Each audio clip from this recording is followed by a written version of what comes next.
Hi guys, இன்னைக்கு நம்ம வீடியோவில் என்ன பார்க்க போறோம்னா ஆக்டர் பிரசாந்தோட ஆக்டிங் ரிலீஸ் இருக்க அந்தகன் படத்தோட ரிவ்யூ தான் பார்க்க போறோம். வீடியோக்குள்ள பொறுத்த முன்னாடி நீங்க நம்ம சேனலுக்கு ஃபர்ஸ்ட் டைம் வந்தீங்கன்னா சப்ஸ்கிரைப் பண்ணுங்க, கூட பெல் ஐக்கன் கிளிக் பண்ணுங்க. அப்போ நான் போற வீடியோஸ் உங்களுக்கு அன் டைம் நோட்டிஃபிகேஷன் ஆகும். சரி வாங்க வீடியோ ஸ்டார்ட் பண்ணலாம். இந்த படத்தை பொறுத்த வரைக்கும் எனக்கு இந்த படம் வரும்போது ரொம்ப ஹைப் இருந்துச்சு. ஏன்னா பிரசாந்த் சார் ரொம்ப பிடிக்கும் எனக்கு. அவர் டெபியூ ஆனதுலேருந்து 90s 2K வரைக்கும் அவரோட ரூல் தான். விஜய் அஜித்லாம் இப்போதான் பீக்ல இருக்காங்க. இந்த ஃபேம்லாம் அப்பே பண்ணிட்டாரு பிரசாந்த். அவ்வளோ பீக்ல இருந்தவர் இப்போ ஃபீல்ட்லேயே இல்லை நினைச்சாதான் கவலையா இருக்கு. வின்னர் தான் ஒரு கடைசியா பேசப்பட்ட படம். அதுவும் வடிவேல் காமெடி இருந்ததுனால தான் அந்த படமும் ஹிட் ஆச்சு. வடிவேல் மட்டும் இல்லைன்னா அந்த படமும் ஃபிளாப்பாக தான் இருக்கும். வின்னருக்கு அப்புறம் சொல்ற மாதிரி ஹிட் எந்த படமும் அமையல அவருக்கு. பிரசாந்த் கூடிய அறிமுகமான விஜயா இருக்கட்டும், அஜித்தா இருக்கட்டும், அவங்கெல்லாம் பீக்குக்கு வந்துட்டாங்க. விஜய்க்கும் அஜித்துக்கும் கமர்ஷியல் ஃபார்முலா செட் ஆச்சு. இவரும் கமர்ஷியல் ஹீரோ ஆவரன்ட்டு இவரோட கெரியரை இவரே அழிச்சுக்கிட்டாரு தான் சொல்லணுங்க. இப்போ அவங்க அந்த படத்தோட ரிவ்யூ போவோம். ஃபர்ஸ்ட் இந்த படத்தோட கதை என்னன்னா, ஹீரோ ஒரு பியானிஸ்ட். அது மட்டும் இல்லாம அவருக்கு கண்ணு தெரிஞ்சோ கண்ணு தெரியாத மாதிரி தான் நடிச்சிருப்பாரு. அது எதுக்குன்னு கேட்டிங்கன்னா, நார்மலான பீப்புளை விட பிசிக்கலி சேலஞ்சஸ் பீப்புள் இருப்பாங்கல்ல, அவங்க எந்த விஷயத்துல டேலண்டடா இருந்தீங்கன்னா அவங்களுக்கு சில அட்வான்டேஜ் இருக்கு.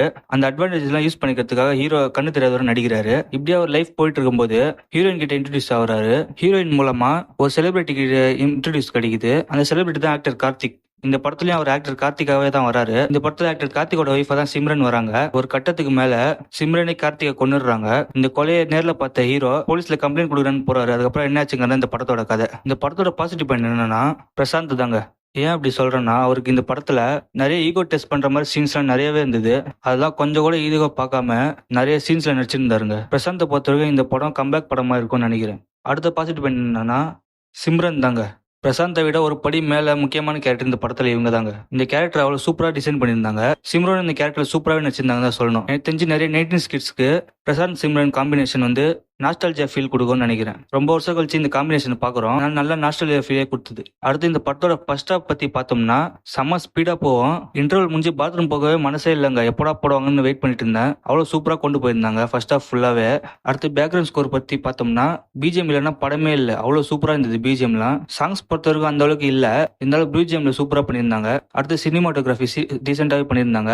அடுத்து இந்த படத்தோட நெகட்டிவ் பாயிண்ட்ஸ் என்ன பார்த்துருவோம். படத்தோட செகண்ட் ஹாஃப்ல கொஞ்சம் லேக் ஃபீல் ஆகும். அடுத்த நெகட்டிவ் என்னன்னா, இந்த படத்துல நடிச்ச வனிதா விஜயகுமார் தான். அவங்கள பத்தி நான் சொல்லணும்னு அவசியமே கிடையாது. தமிழ்நாட்டுக்கே தெரியும் அவங்க யாருன்னு. இந்த படத்துல நல்ல கேரக்டர் தான் கொடுத்துருக்காங்க.